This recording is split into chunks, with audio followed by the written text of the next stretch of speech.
ವೀಕ್ಷಕರೇ, ಮತ್ತೊಂದು ಹೊಸ ಮಾಹಿತಿಯೊಂದಿಗೆ ತಮಗೆಲ್ಲರಿಗೂ ಸರ್ವಜ್ಞಾನ ಫಾರ್ ಯು ಯೂಟ್ಯೂಬ್ ಚಾನಲ್ಗೆ ಸ್ವಾಗತ.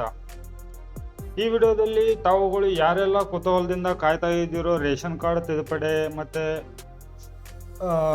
ಡಿಲೀಟ್ ಮಾಡೋದಾಗಲಿ, ಸೇರ್ಪಡೆ ಮಾಡೋದಾಗಲಿ, ಅಥವಾ ಒಂದು ಜಿಲ್ಲೆಯಿಂದ ಇನ್ನೊಂದು ಜಿಲ್ಲೆಗಾಗಲಿ ಅಥವಾ ಒಂದು ಏರಿಯಾದಿಂದ ಇನ್ನೊಂದು ಏರಿಯಾಕ್ಕಾಗಿ ನೀವು ಟ್ರಾನ್ಸ್ಫರ್ ಮಾಡೋದಾಗಲಿ, ಈ ಎಲ್ಲ ತಿದ್ದುಪಡಿ ಕರೆಕ್ಷನ್ಸ್ಗಳನ್ನು ನೀವು ಮಾಡ್ಬೋದು.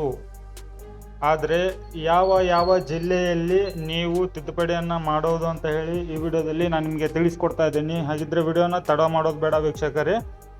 ಯಾರೆಲ್ಲ ಚಾನಲ್ಗೆ ಹೊಸಬರಿದ್ರು ಚಾನಲ್ಗೆ ಸಬ್ಸ್ಕ್ರೈಬ್ ಮಾಡ್ಕೊಂಡ್ಬಿಟ್ಟು ನೋಟಿಫಿಕೇಷನ್ ಬಟನ್ ಆನ್ ಮಾಡ್ಕೊಳ್ಳಿ.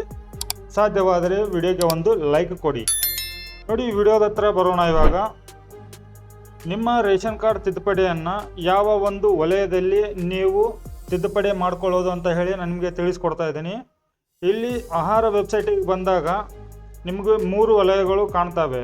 ಒಂದು ಬೆಂಗಳೂರು ಡಿಸ್ಟಿಕ್ಕು, ನಂತರ ಬೆಂಗಳೂರು ಡಿವಿಷನ್ನು, ಕಲಬುರಗಿ ಡಿವಿಷನ್ನು, ನಂತರ ಬೆಳಗಾವಿ ಅಥವಾ ಮೈಸೂರು ಡಿವಿಷನ್ನು.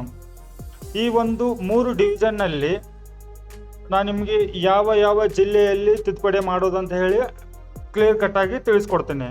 ಇಲ್ಲಿ ಮೊದಲನೇದಾಗಿ ಬಾಗಲಕೋಟೆ, ಬೆಳಗಾವಿ, ಚಾಮರಾಜನಗರ, ಚಿಕ್ಕಮಗಳೂರು, ದಕ್ಷಿಣ ಕನ್ನಡ, ನಂತರ ಧಾರವಾಡ, ಗದಗ, ಹಾವೇರಿ, ಹಾಸನ, ಕೊಡಗು, ಮಂಡ್ಯ, ಮೈಸೂರು, ಉಡುಪಿ, ಉತ್ತರ ಕನ್ನಡ, ನಂತರ ವಿಜಯಪುರ ಡಿಸ್ಟಿಕ್ಸ್.